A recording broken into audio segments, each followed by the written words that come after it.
Hello and welcome to S Nawaz classes. कैसे हैं आप लोग? उम्मीद करते हैं आप सब बहुत अच्छे होंगे और खैरियत के साथ होंगे। आज हम लोग डिस्कस करने जा रहे हैं पार्टनरशिप का एक बहुत ही इम्पॉर्टेंट टॉपिक, जिसे कहते हैं पार्टनरशिप एप्रोप्रिएशन। लेकिन इस चैप्टर को स्टार्ट करने से पहले अगर आप हमारे चैनल पे नए हैं तो हमारे चैनल को सब्सक्राइब करें और वीडियो पसंद आए तो वीडियो को लाइक करके शेयर जरूर करें।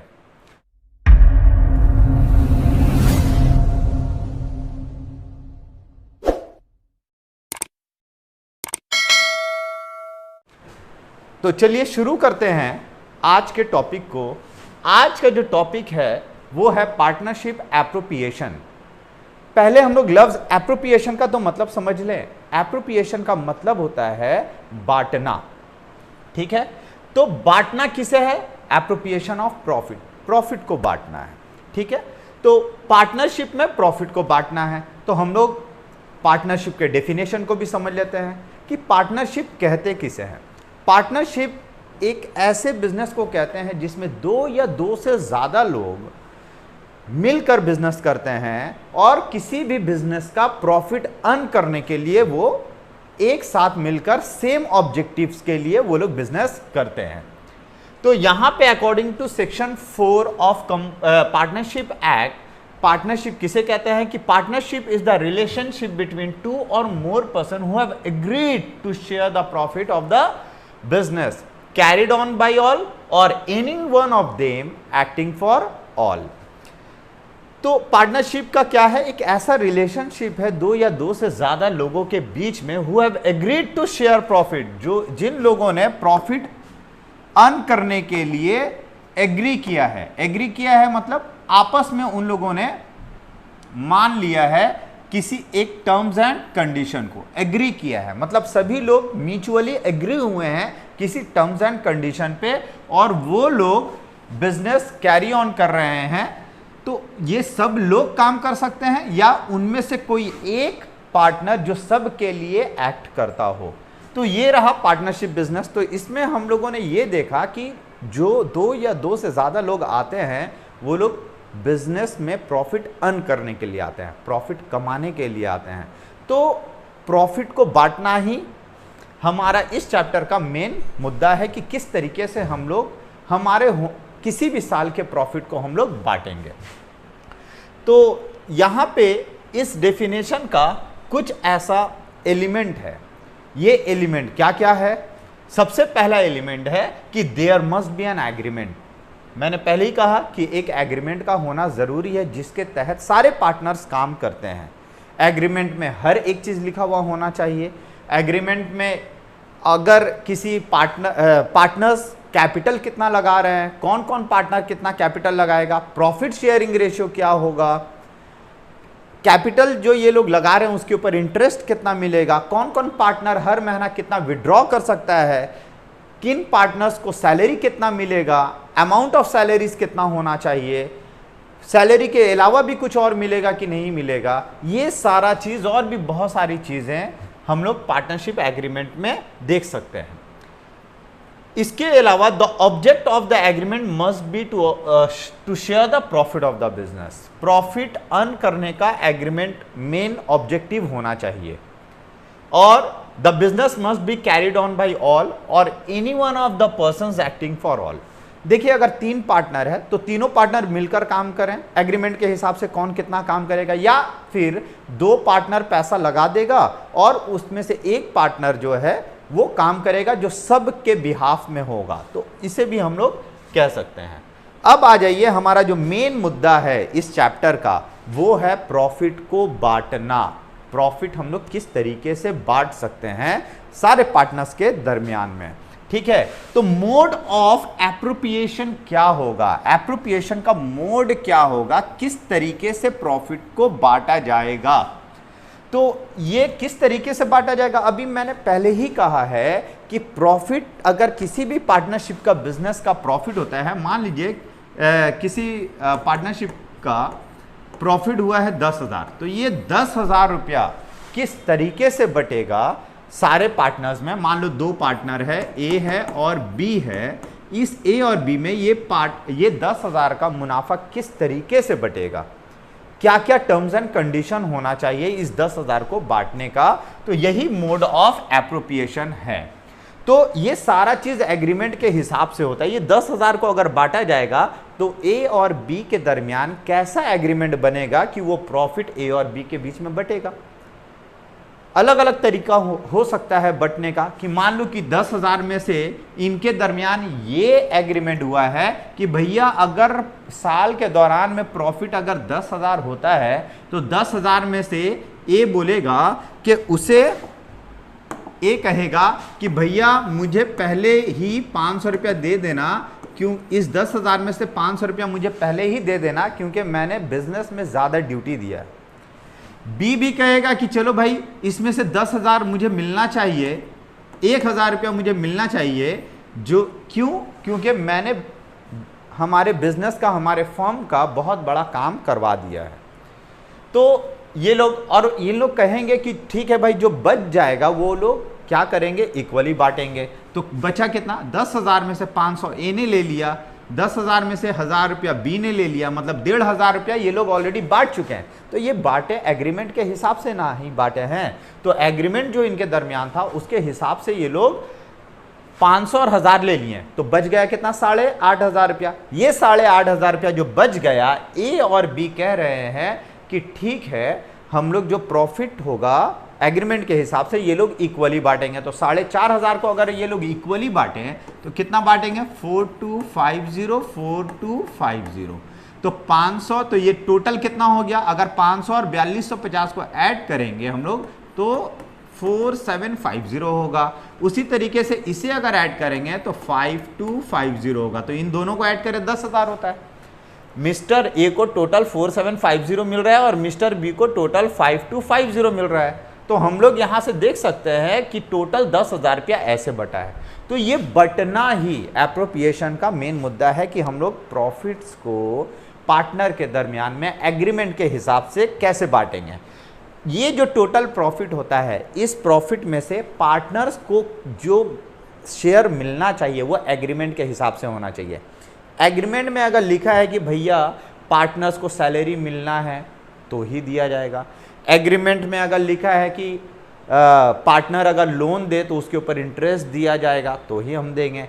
अगर वो कैपिटल लगा रहे हैं तो कैपिटल के ऊपर इंटरेस्ट उन्हें दिया जाएगा, क्योंकि पार्टनर्स कैपिटल लगाते हैं तो फर्म कहता है कि ठीक है भाई, हम लोग इंटरेस्ट का एक सिस्टम रखेंगे कि जो ज़्यादा कैपिटल लगाएगा, जो जितना ज़्यादा कैपिटल लगाएगा उसको उतना ही ज़्यादा इंटरेस्ट भी दिया जाएगा।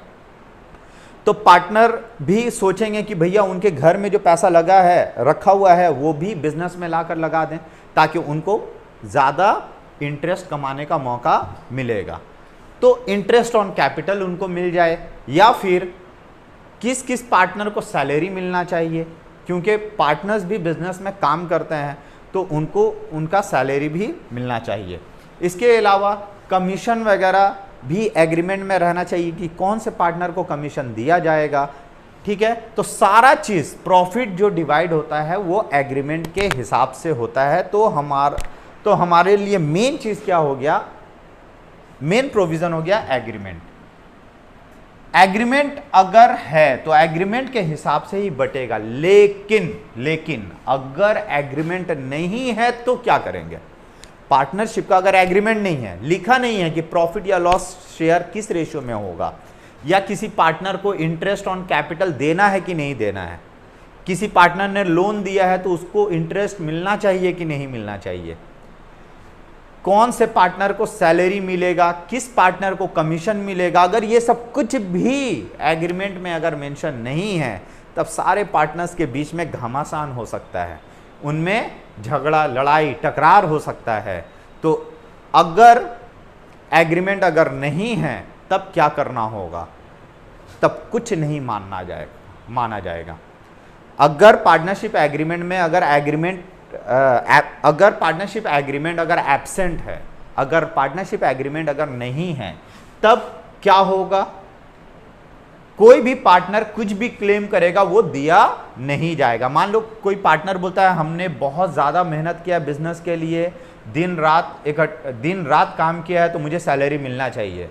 तो अगर एग्रीमेंट नहीं है ना, तो हम लोग उसे सैलरी नहीं देंगे। भले वो काम किया है, दिन रात काम किया है बिजनेस के लिए, लेकिन उसे सैलरी नहीं मिलेगा। क्यों? क्योंकि एग्रीमेंट नहीं था। प्रॉफिट या लॉस वो बोल रहा है कि मुझे ज़्यादा हिस्सा चाहिए, एक पार्टनर बोल रहा है मुझे ज़्यादा चाहिए, तो उसके बोलने से कुछ नहीं होगा। एग्रीमेंट में तो नहीं है कि उसे ज़्यादा प्रॉफिट मिलना चाहिए, तो उसे प्रॉफिट का भी हिस्सा ज़्यादा नहीं मिल सकता।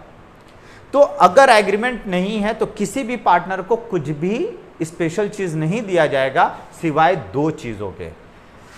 कैसे?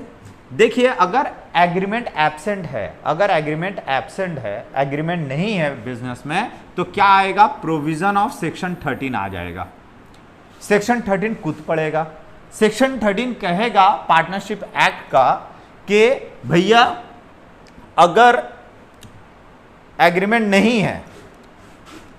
अगर नहीं है तो interest on capital contributed by the partner ये नील मिलेगा, मतलब नहीं मिलेगा।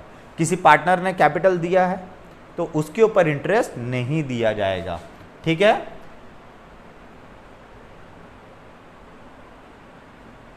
Interest on loan advance by a partner over and above his capital contribution 6% per annum. दूसरा ये बात है कि अगर किसी पार्टनर ने लोन दिया है ना और वो क्लेम करता है कि उसको 10% इंटरेस्ट चाहिए, 15% चाहिए, तो माना नहीं जाएगा। ठीक है? लेकिन हाँ, अगर एग्रीमेंट एब्सेंट है तो एब्सेंट के केस में 6% पर एनम के हिसाब से उस लोन अमाउंट पे इंटरेस्ट पे किया जाएगा। ठीक है? इसके अलावा सैलरी, कमीशन, बोनस वगैरह ये सब कुछ भी नहीं दिया जाएगा, नील होगा। Ratio of profit sharing ratio क्या होगा? ये इक्वल होगा। तो इसका मतलब हम लोग ये कह सकते हैं कि अगर पार्टनरशिप डीड अगर एब्सेंट है तो किसी भी पार्टनर का कोई भी क्लेम हो वो माना नहीं जाएगा। सिर्फ दो बातें हम लोगों को ध्यान में रखना है कि ये दो ही चीज उनको दिया जाएगा। वो दो चीज क्या होगा? सबसे पहला बात ये है कि अगर किसी पार्टनर ने लोन दिया है, अगर किसी पार्टनर का लोन है तो लोन के ऊपर 6% का इंटरेस्ट देना कंपलसरी है, एग्रीमेंट हो या ना हो। दूसरा बात यह है कि प्रॉफिट शेयरिंग रेशियो इक्वल माना जाएगा। कोई भी पार्टनर ज्यादा काम कर रहा है या कम काम कर रहा है, या किसी पार्टनर ने ज्यादा कैपिटल लगा दिया हो, ये कुछ अगर इस बुनियाद पे वो ज्यादा प्रॉफिट शेयरिंग मांग रहे हैं तब उनको नहीं दिया जाएगा। क्योंकि पार्टनरशिप एग्रीमेंट एब्सेंट है तो हम लोग क्या मानेंगे? हम लोग ये मानेंगे कि प्रॉफिट या लॉस बराबर शेयर होगा। तो अगर पार्टनरशिप डीड एब्सेंट है तो हम लोग क्या करेंगे? किसी भी पार्टनर को कोई भी चीज नहीं मिलेगा, ना इंटरेस्ट ऑन कैपिटल मिलेगा, ना सैलरी मिलेगा, ना बोनस मिलेगा, ना कमीशन मिलेगा, ये कुछ भी नहीं मिलेगा। सिर्फ माना क्या जाएगा? सिर्फ दो चीजें मानी जाएंगी। सबसे पहले अगर किसी पार्टनर ने लोन दिया है तो उसके ऊपर लोन के ऊपर 6% इंटरेस्ट वो भी पर एनम बेसिस में मिलेगा। ठीक है? दूसरा क्या? प्रॉफिट या लॉस इक्वली शेयर किया जाएगा। ये दो ही चीज माना जाएगा, इसके अलावा और कोई भी चीज माना नहीं जाएगा। तो चलिए अब हम लोग बढ़ते हैं कि प्रॉफिट को हम लोग बांटेंगे कैसे, प्रॉफिट हम लोग किस तरीके से बांट सकते हैं। तो एक मैं छोटा सा एग्जाम्पल दे रहा हूँ और वो एग्जाम्पल मैं देकर समझा रहा हूँ कि किस तरीके से प्रॉफिट बढ़ता है। ठीक है? तो एग्जाम्पल के लिए देखिए, मान लीजिए कि हम लोग trading and profit and loss account हम लोग सभी ने सीखा हुआ है। क्लास 11 में हम लोगों ने फाइनल अकाउंट सीखा था। तो जो सोल प्रोप्राइटरशिप बिजनेस होता है वो उसमें एक ओनर होता है। सोल प्रोप्राइटरशिप बिजनेस में एक ओनर होता है। तो वो क्या बनाता है? वो बनाता है एक trading and profit and loss account. Trading and profit and loss account ये होता है डेबिट और ये होता है क्रेडिट। डेबिट साइड में सारा एक्सपेंसेस लिखा जाता है और क्रेडिट में सारा इनकम लिखा जाता है। एक तरफ सारा एक्सपेंस और एक तरफ सारा इनकम। ये सोल प्रोप्राइटरशिप का यहाँ बात किया जा रहा है। मान लो मिस्टर ए का ये बुक है, तो मिस्टर ए के बुक में सारा इनकम और सारा एक्सपेंस हम लोग निकालते हैं। ठीक है, तो यहाँ जो हम लोग निकाल लेते हैं, तो यहाँ पे जो निकलता है इसे कहते हैं टू नेट प्रॉफिट।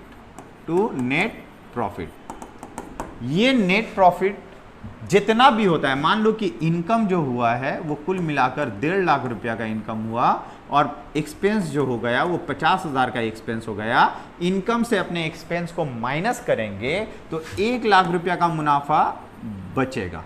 ये 1 लाख रुपया का मुनाफा पे हक किसका है? सिर्फ एक आदमी का, और वो कौन है? Mister A. लेकिन अब आप समझ लें कि अगर मान लीजिए कि एक पार्टनर को अगर वो रख लेता है, ठीक है, अगर यही बिजनेस अगर क्या हो जाएगा, सोल प्रोप्राइटरशिप से अगर पार्टनरशिप बन जाता है, मान लो ए के साथ कौन आ गया? बी आ गया। ठीक है, बी आ गया, ए के साथ अब बी है, तो बी के लिए अब 2 पार्टनर है, तो सेम वही केस, इन्होंने trading and profit and loss account बनाया। Trading and profit and loss account में टोटल इनकम 1.5 लाख का और टोटल खर्च हो गया 50,000 रुपया का हुआ है। तो 1.5 लाख रुपया से 50,000 रुपया अगर हम लोग माइनस करेंगे तो हमारा बचेगा कितना रुपया? 1 लाख रुपया। अब इस 1 लाख रुपए में किसका किसका हक बनता है? इस 1 लाख रुपए में ए का भी हक बनता है और बी का भी हक बनता है, ये दोनों का ही हक बनता है। अब क्या किया जाएगा? तो ये 1 लाख रुपया बटेगा, किस में बटेगा? ए और बी में बटेगा। ये 1 लाख रुपया ए और बी में बटेगा। तो हम लोग क्या करेंगे इसके लिए? ये बांटने के लिए हम लोग क्या करते हैं? एक profit and loss appropriation account बनाते हैं। प्रॉफिट एंड लॉस एप्रोप्रिएशन मतलब कुल मिलाकर जो मुनाफा हुआ है, तो इसमें तो ए और बी दोनों हकदार हैं, दोनों का हक है इसमें। तो ये कैसे बटेगा? तो ये जो नेट प्रॉफिट है, हम लोग यहां क्या करते हैं? यहां पे नेट प्रॉफिट बीडी करते हैं। ठीक है, कितना? 1 लाख रुपया। इस 1 लाख रुपए को हम लोग बांटेंगे तो कैसे बटेगा? मान लो कि इक्वली शेयर होता है, तो ये प्रॉफिट एंड लॉस एप्रोप्रिएशन में मिस्टर ए और मिस्टर बी मान लो इक्वली शेयर करते हैं, तो मिस्टर ए को भी 50,000 मिला और मिस्टर बी को भी 50,000 रुपया मिला है। तो टोटल 1 लाख रुपए को हम लोगों ने बांट लिया। कैसे बांटा? ए में गया 50,000 और बी में गया 50,000, मतलब ए के कैपिटल में वो चला गया 50,000 और बी के कैपिटल में गया 50,000। तो हम लोगों ने इस 1 लाख रुपया को इस तरीके से बांटा। और बांटने का जगह क्या है? Profit and loss appropriation account. ये एक ऐसा अकाउंट है जिसमें के हम लोग प्रॉफिट जो होता है, साल भर में जो प्रॉफिट होता है, उस प्रॉफिट को पार्टनर्स के दरमियान में बांटने का एक तरीका होता है। ठीक है, तो प्रॉफिट एंड लॉस एप्रोप्रिएशन के बारे में एक खासियत बता दें कि ये एक नॉमिनल अकाउंट है।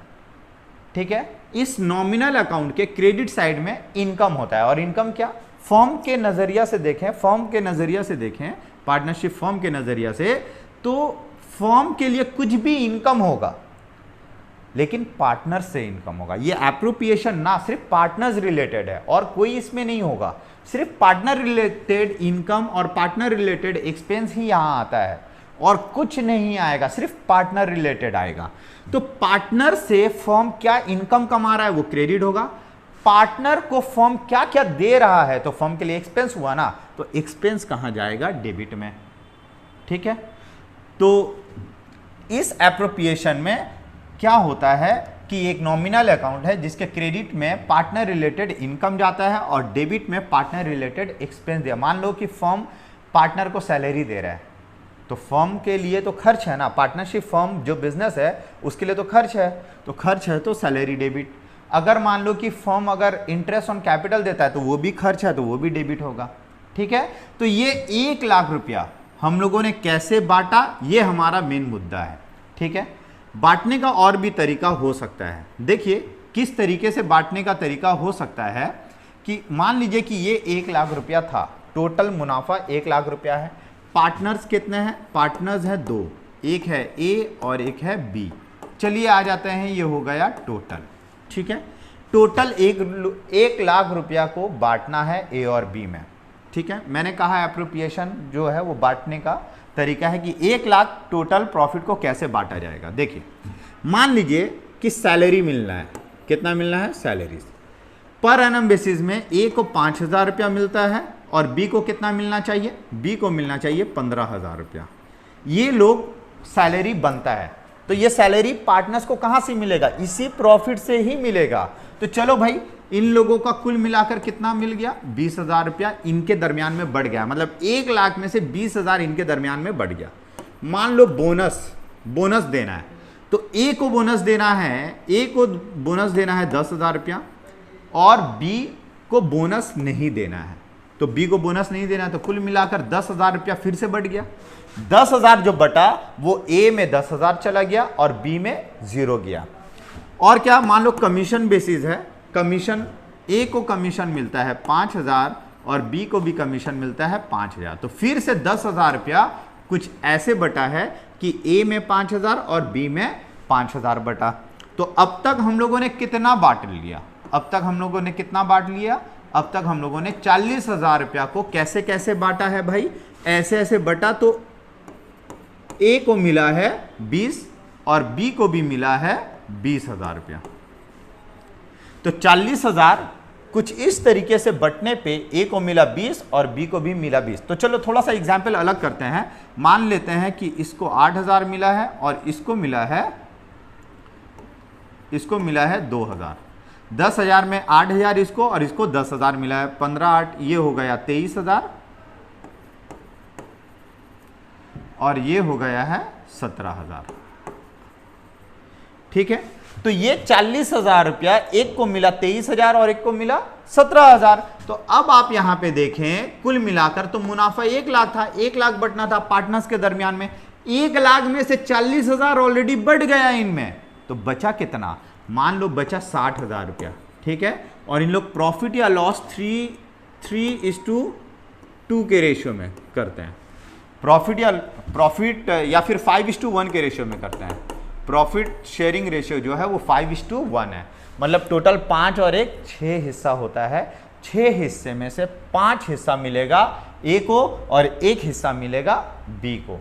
ठीक है, तो हम लोग यहाँ पे बांटते हैं, तो अब लिखेंगे यहाँ पे क्या? Share of profit. Share of profit लिखेंगे। तो प्रॉफिट क्या है? ये जो शेयर ऑफ प्रॉफिट है ना, इसे कहते हैं डिविजिबल प्रॉफिट। ये वो प्रॉफिट है जो पार्टनर में बट रहा है, डिविजिबल, जो इसके बाद और कोई खर्च नहीं है। देखिए, ये था नेट प्रॉफिट। नेट प्रॉफिट में से पार्टनर्स रिलेटेड क्या क्या इनकम था? पार्टनर के हिसाब से इनकम, मतलब फर्म के हिसाब से एक्सपेंस। तो पार्टनर्स को क्या क्या मिलना था हम लोगों ने ऐसे बांटा। जो बच गया ये पूरी डिविजिबल प्रॉफिट है या डिस्ट्रीब्यूटेबल प्रॉफिट। वो प्रॉफिट अब जो डायरेक्ट प्रॉफिट के शक्ल में बटेगा, तो जो प्रॉफिट के शक्ल में बटेगा वो कितना है? 5:1। तो मतलब एक को मिलेगा 50,000 और दूसरे को मिलेगा 10,000 रुपया। तो अब हम लोग टोटल करेंगे, तो एक को मिला 73,000 और दूसरे को मिला 27,000। इन दोनों को ऐड करेंगे तो 1 लाख रुपया पार्टनर्स के दरमियान में बढ़ गया। तो अब आया समझ में कि ये जो नेट प्रॉफिट है ये पार्टनर्स के दरमियान में बटेगा। मोड ऑफ एप्रोप्रिएशन कैसा होगा, किस तरीके से बढ़ेगा, तो क्या तरीका होगा वो एग्रीमेंट में लिखा होता है। एग्रीमेंट में लिखा होता है कि सैलरी एक को 15 और एक को 5,000 दो, बोनस एक को 10,000 और एक को नहीं देना है। ये सारा एग्रीमेंट में लिखा होता है। उसी तरीके से कमीशन एक को 8,000 दो, एक को 2,000 दो। तो जो एग्रीमेंट में लिखा होगा वो माना जाएगा और उसके हिसाब से प्रॉफिट को बांटा जाएगा। तो उम्मीद करते हैं ये एग्जाम्पल आपको समझ में आया होगा। प्रॉफिट एंड लॉस एप्रोप्रिएशन का प्रोफॉर्मा कैसा है? प्रोफॉर्मा देखिए कैसा है।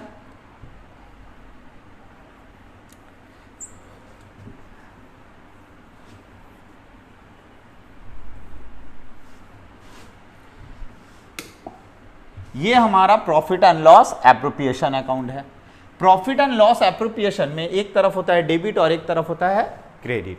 एप्रोप्रिएशन एक नॉमिनल अकाउंट है, जैसा कि मैंने आपको बताया। क्रेडिट में सारा पार्टनर रिलेटेड इनकम होगा, फर्म के लिए इनकम। फर्म के लिए एक्सपेंस क्या हो सकता है, पार्टनर को क्या क्या दे रहा है, फर्म क्या क्या दे रहा है पार्टनर्स को, सैलरी दे रहा है, कमीशन दे रहा है, बोनस दे रहा है, इसके अलावा बहुत कुछ दे सकता है। तो जो भी चीज देगा वो फर्म के लिए एक्सपेंस होगा, वो डेबिट में होगा। देखिए जैसे कि मान लीजिए कि फर्म नेट प्रॉफिट जो हुआ है बाय नेट प्रॉफिट बीडी भी आप लिख सकते हैं, या बाय नेट प्रॉफिट भी लिख सकते हैं, या by profit and loss account भी हम लोग यहां लिख सकते हैं। तो मान लीजिए कि यहां पे कुछ नेट प्रॉफिट हुआ है, ये नेट प्रॉफिट था, ठीक है।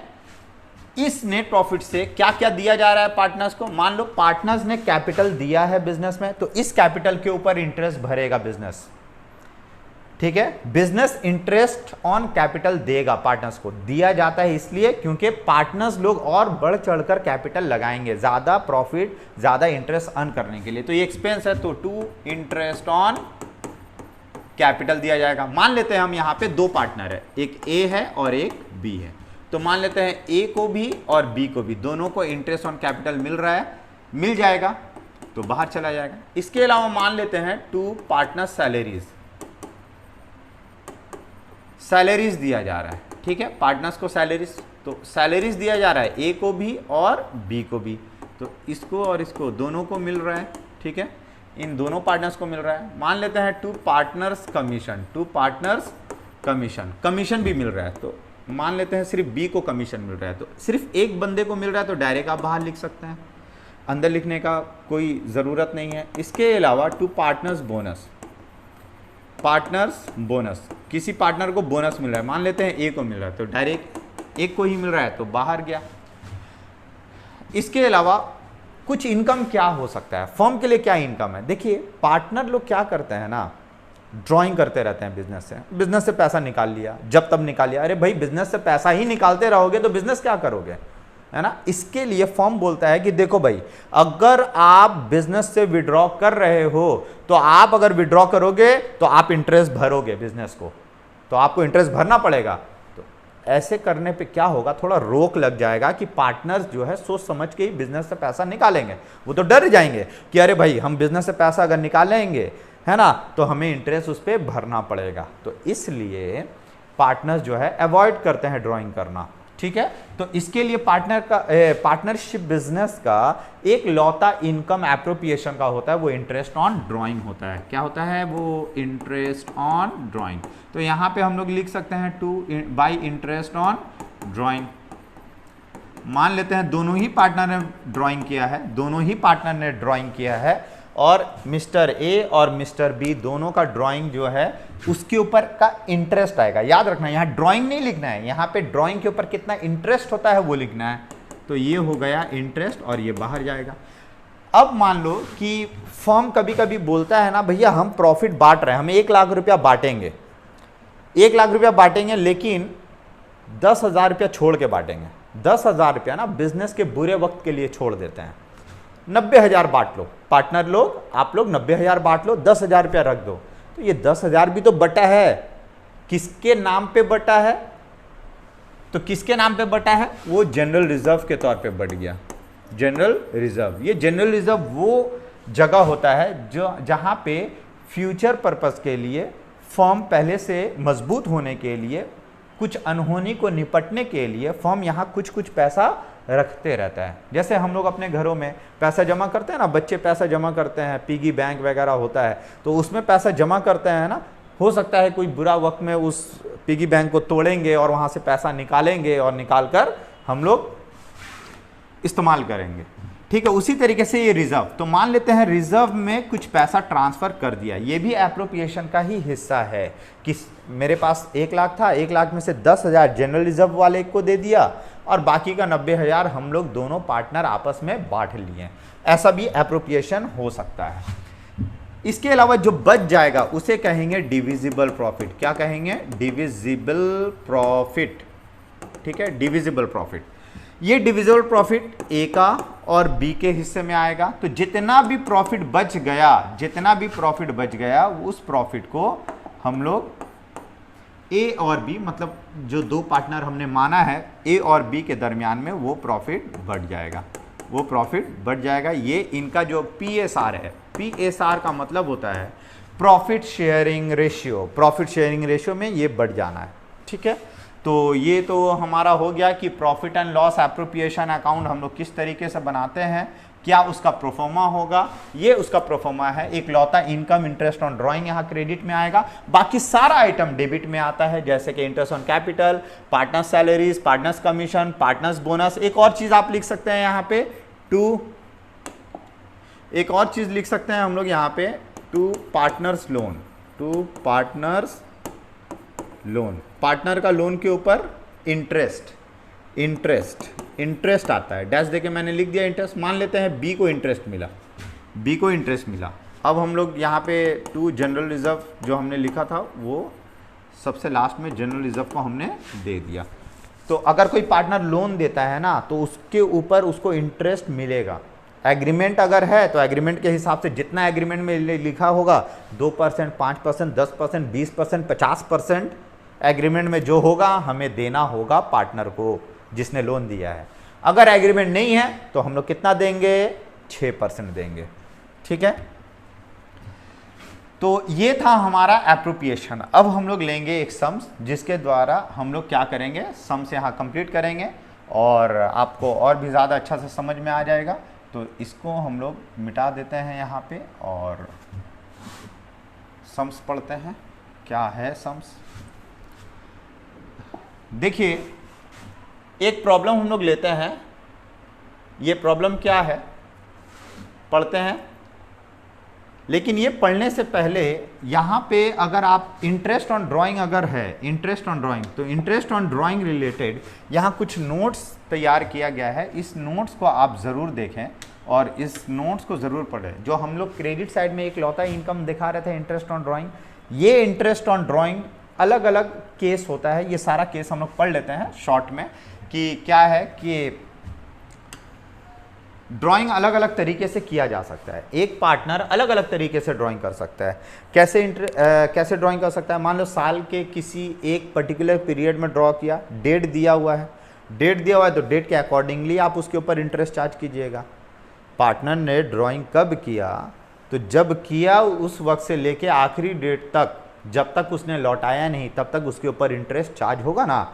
तो जब डेट दे देगा तो डेट के हिसाब से, अगर डेट नहीं दिया तो क्या कीजिएगा, डेट अगर नहीं होगा तो आप एजम्पशन ले लेना, मान लेना कि उसने ड्राइंग साल के शुरुआत में निकाला, या ये भी मान सकते हैं कि उसने जो ड्राइंग किया है वो साल के किसी बीच के हिस्से में किया है, मिडिल ऑफ द ईयर किया है।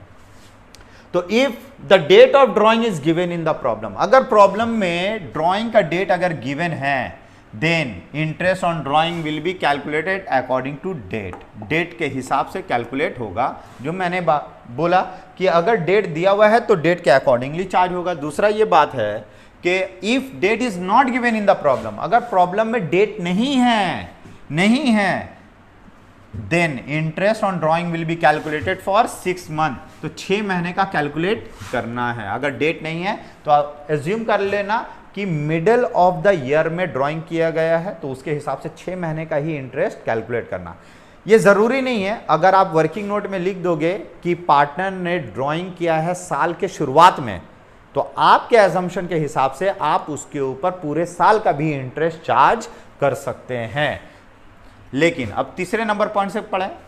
कभी कभी क्या होता है ना, पार्टनर्स को हर महीना ड्राइंग करना होता है, क्योंकि उनका अपना भी तो फैमिली है, बीवी बाल बच्चा है, बहुत सारा है ना, उनका खाने पीने का भी इंतज़ाम करना है, ठीक है। तो इसके लिए क्या है कि ड्राइंग हर महीना कर सकता है पार्टनर, हर महीना एक फिक्स्ड रहता है कि हर महीना हमको इतना ड्राइंग करना है।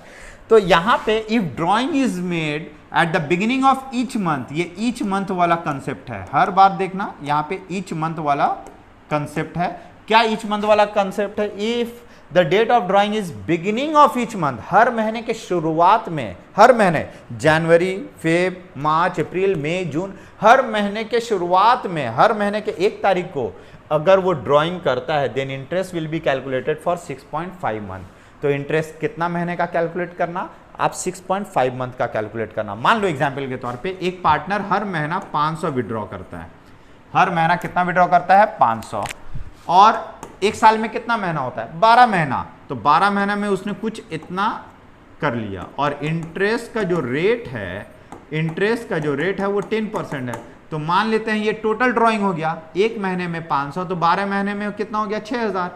तो इसके ऊपर 10% अप्लाई करना है, और कितने महीने के लिए, 6.5 महीने के लिए। मतलब आप यहाँ पे 6.5/12 कर सकते हो, मतलब 6.5 महीने का इंटरेस्ट आपको देना है। ठीक है। If the date of drawing is at middle of each month, अगर date of drawing middle of each month है, हर महीने के मिडल में है, then interest will be calculated for 5.5 month. तब इंटरेस्ट कितना महीने का देना है, 5.5 मंथ। मतलब हर महीना 500 अगर विड्रॉ कर रहा है तो 12 महीने का कितना हो गया भाई, 6000 उसने कुल मिलाकर ड्रॉइंग किया है, 6 महीना ड्रॉइंग किया है। रेट क्या है, 10%, लेकिन कितना महीने का देना है, 5.5 मंथ का देना है। तो हम लोग यहाँ क्या करेंगे, 5.5/12 देंगे। उसी तरीके से अगर if date of drawing is at end of each month, हर महीने के एंड में अगर ड्राइंग होगा, हर महीने के आखिरी हिस्से में अगर ड्राइंग होगा, तो आप क्या करोगे, हर महीने के आखिरी में, तो हर महीना तो ड्राइंग हो रहा है ना भाई, 12 महीने में 6000 हो गया, 10% रेट अप्लाई करना है। तो कितना महीने का देना होगा, सॉरी ये था 6 महीना, ये था 6 महीना। देखिए ये मिडिल ऑफ ईच मंथ है, हर महीने के मिडिल में होने से 6 महीने का इंटरेस्ट देना है, हर महीने के एंड में होने से 5.5 मंथ का हमें इंटरेस्ट भरना होगा। अब क्या है, क्वार्टर का हिसाब है। क्या if date of drawing is at beginning of each quarter, एक साल में कितना क्वार्टर होता है, 4, एक साल में 4 क्वार्टर होता है। तो एक साल में 4 क्वार्टर होता है। अगर मान लो कि किसी पार्टनर ने ड्राइंग का ये सिस्टम बनाया कि वो हर 3 महीने में एक बार ड्राइंग करें, मतलब साल में 4 क्वार्टर होता है, 3 महीना 4 बार आता है ना, तो हर क्वार्टर में वो 2000 लेगा, हर क्वार्टर में कितना लेगा, 2000 रुपया। तो इसका मतलब साल में 4 क्वार्टर आता है, तो कुल मिलाकर उसने बिजनेस से कितना लिया, 8000। रेट अगर 10% है तो उसके ऊपर बिगिनिंग ऑफ ईच क्वार्टर होने से, अगर हर क्वार्टर के शुरुआत में अगर वो विड्रॉ करता है तो 7.5/12 का वो इंटरेस्ट बढ़ेगा, मतलब 7.5 महीने का इंटरेस्ट भरेगा। ये जो महीना है ना, ये एवरेज के हिसाब से आया, इसके लिए मैं अलग से वीडियो बना दूंगा, आप उसमें देख लेना कि ये टाइम किस तरीके से आता है। उसी तरीके से अगर हर क्वार्टर के मिडिल में विड्रॉ किया गया है तो आप 6 महीने का देना। अगर हर क्वार्टर के एंड में विड्रॉ किया गया है, हर क्वार्टर के अगर एंड में विड्रॉ किया गया है तो 4.5 महीने का इंटरेस्ट कैलकुलेट होगा। If date of drawing is at end of each quarter then interest will be calculated for 4.5 month. तो ये कुछ ऐसा इंपॉर्टेंट बात था जो इंटरेस्ट ऑन ड्राइंग से रिलेटेड था। अब आइए हम लोग करते हैं एक छोटा सा सम्स।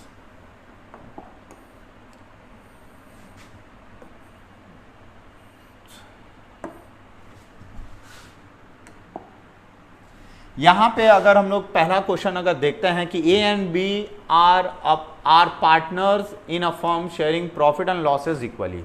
ए और बी जो है ये दो पार्टनर हैं एक फर्म में, वो लोग प्रॉफिट या लॉस किस रेशियो में शेयर कर रहे हैं, इक्वली शेयर कर रहे हैं। On 1 April 1995 the balance of their capital account were A का 50,000 और बी का 40,000, मतलब ए का टोटल 50,000 रुपया है और बी का 40,000 है। ए का 50 और बी का 40,000 रुपया इनका कैपिटल अकाउंट कह रहा है, मतलब इनका बिजनेस में कैपिटल लगा हुआ है। On that date the balances of their current account, एक मेन कैपिटल के अलावा ना एक ऐसा भी कैपिटल होता है जो डे टू डे चेंज होता है, उसे हम लोग करेंट कैपिटल कहते हैं। ठीक है, तो ये करेंट कैपिटल भी है जो डे टू डे चेंज होता है। ए का 10,000 है जिसका क्रेडिट बैलेंस है, और कैपिटल क्रेडिट बैलेंस मतलब पॉजिटिव बैलेंस, और बी का 3,000 है जिसमें बी का डेबिट बैलेंस है। डेबिट बैलेंस का मतलब नेगेटिव बैलेंस, मतलब बी ने जरूर ज्यादा बिजनेस से औकात से ज्यादा निकाल लिया है ना। Interest at the rate of 5% per annum is to be allowed on the balances of capital account as on 1/4/1995। बोल रहा है कि इंटरेस्ट ऑन कैपिटल कितना परसेंट चार्ज होगा, 5% के हिसाब से चार्ज होगा, कैपिटल पे चार्ज होगा। लेकिन कौन सा कैपिटल, एज ऑन 1/4/1995, साल के शुरुआत में जो कैपिटल है उसी के ऊपर दिया जाएगा। एक बात याद रखना, करेंट अकाउंट पे कभी भी इंटरेस्ट ऑन कैपिटल चार्ज नहीं होता है। करेंट अकाउंट पे इंटरेस्ट ऑन कैपिटल चार्ज नहीं होता है, सिर्फ जो फिक्स्ड कैपिटल है, जो मेन कैपिटल बैलेंस है, उस पे ही इंटरेस्ट ऑन कैपिटल चार्ज किया जाता है। ठीक है। Drawing of B is to get annual salary of ₹3,000 which had not been withdrawn। बोल रहा है कि B को ना सैलरी दिया जा रहा है। कितना रुपया सैलरी दिया जा रहा है? 3,000 रुपया का सैलरी दिया जा रहा है। किसको दिया जा रहा है? B को। B के खाते में जाने वाला है, B के खाते में जाने वाला है कितना? सैलरी। सालाना सैलरी 3,000 रुपया का दिया जाएगा, जो कि वो बिजनेस से विड्रॉ नहीं करेगा, ऐसा कह दिया गया है। Drawings of A and B during the year were 1,000 and ₹2,000 respectively। 1,000 और 2,000 रुपया है किसका? ड्राइंग है A और B का। डेट नहीं दिया है तो हम लोग एज्यूम कर लेंगे कि 6 महीना के लिए ही ड्राइंग किया, या हम लोग साल का शुरुआत भी एजम्पशन के तौर पे ले सकते हैं। The profit for the year ended 31 March 1996 before charging interest on capital and after charging B salary. B का सैलरी जो 3,000 है ना, वो चार्ज करने के बाद 70,000 है। लेकिन याद रखना, जब आप प्रॉफिट एंड लॉस एप्रोप्रिएशन करोगे ना, तो वो प्रॉफिट होना चाहिए वहां जहां कोई भी पार्टनर का कुछ भी हिस्सा डिडक्ट नहीं हुआ है। डिडक्ट होने से पहले होना चाहिए। तो हम लोग क्या करेंगे? इस 3,000 को वापस से ऐड बैक करेंगे। तो इसका मतलब समझ जाएं कि 70,000 का प्रॉफिट है, तो 3,000 वापस ऐड कर देंगे तो 73,000 का प्रॉफिट हो रहा है बिफोर एनी एप्रोप्रिएशन। बिना कोई प्रॉफिट का बांटने से पहले 73,000 का प्रॉफिट होगा। It is decided to transfer 10% of the divisible profit to general reserve. General reserve में बांट दिया जाएगा कितना? 10%। किसका? डिविजिबल प्रॉफिट का। जो डिविजिबल प्रॉफिट है उसका। Prepare profit and loss appropriation account for the year ended 31 मार्च 1996। तो यहां पे दो पार्टनर है, कौन है? A और B। नेट प्रॉफिट हम लोगों का कितना आया? देखिए नेट प्रॉफिट जो आया, एक तो 70,000 नेट प्रॉफिट जो दिया है वो after charging B salary. B का सैलरी चार्ज करने के बाद है, तो हम लोग उसको अनचार्ज करते हैं। अगर हम लोग सैलरी नहीं देते हैं 3,000 तो कितना होगा? 73,000। तो 73,000 कुल मिलाकर 73,000 नेट प्रॉफिट है। इसमें हमें क्या देना है भाई? इसे थोड़ा हम लोग कर लेते हैं बड़ा, ताकि सम्स करने में होगा आसानी। अब हम लोग इस पे देते हैं क्या? To interest on capital. Capital के ऊपर हम लोग इंटरेस्ट देंगे। तो भैया A भी है और B भी है। तो हमारा इंटरेस्ट ऑन कैपिटल 5% बोला गया था। Interest at the rate of 5% per annum is to be allowed on the balance of capital account. Capital account पे कितना परसेंट इंटरेस्ट? 5% इंटरेस्ट दिया जाएगा। तो A का 50,000 है और B का 40,000 है, तो हम इनके ऊपर देंगे 5% के हिसाब से। तो क्या होगा? देखिए 50,000 के ऊपर 5% होता है 2,500, और B का कैपिटल था 40,000, इसके ऊपर अगर हम लोग 5% देते हैं तो होगा 2,000। तो कुल मिलाकर 4,500 का इंटरेस्ट के तौर पे बढ़ गया। इसके अलावा और क्या है? इंटरेस्ट ऑन कैपिटल दे दिए हम लोग, ठीक है। B is to get annual salary of ₹3,000। B को सैलरी भाई मिलना चाहिए, तो B को अगर सैलरी मिलना चाहिए तो यहां हम लोग लिखते हैं टू पार्टनर्स सैलरीज। तो पार्टनर सैलरीज में किसको मिल रहा है? B को। वो भी कितना मिल रहा है? 3,000। तो डायरेक्ट हम लोग बाहर लिखते हैं, क्योंकि एक ही पार्टनर को यहां पे सैलरी दिया जा रहा है। इसके बाद ड्राइंग A का और B का 1,000 है और 2,000 है, ठीक है। और सम्स में कहीं भी आप कहोगे कि इन लोगों ने ड्राइंग किया है, तो ड्राइंग किया है तो ये इंटरेस्ट भरेगा बिजनेस में। लेकिन क्या हमारे एग्रीमेंट में इंटरेस्ट का रेट है? देखिए कहीं भी ये सम्स में इंटरेस्ट ऑन ड्राइंग क्या है? इंटरेस्ट ऑन ड्राइंग यहां नहीं है। अगर इंटरेस्ट ऑन ड्राइंग नहीं लिखा है ना, तो हम लोग इंटरेस्ट ऑन ड्राइंग चार्ज नहीं कर सकते हैं, क्योंकि इंटरेस्ट ऑन ड्राइंग का इंफॉर्मेशन एब्सेंट है। और in case of absence of any partnership deed में कुछ भी अगर एब्सेंट हो तो फर्म उस चीज़ को नहीं देगा जिस चीज़ का क्लेम है। मान लो कि ड्राइंग किया गया है लेकिन उसके ऊपर इंटरेस्ट हम पार्टनर से नहीं ले सकते हैं, क्योंकि एग्रीमेंट में नहीं है। तो नहीं है तो हम लोग नहीं ले सकते हैं, ठीक है। ड्राइंग है लेकिन इसके ऊपर इंटरेस्ट चार्ज नहीं होगा।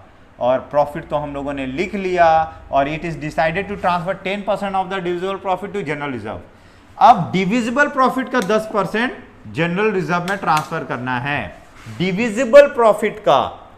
तो डिविजिबल प्रॉफिट का हिस्सा अगर हमें ट्रांसफर करना है तो डिविजिबल प्रॉफिट बचा कितना भाई? अगर हम लोग इसको यहां बंद करते हैं तो डिविजिबल प्रॉफिट आप समझते हैं क्या होता है? वो जो अब अल्टीमेटली प्रॉफिट बटने वाला है।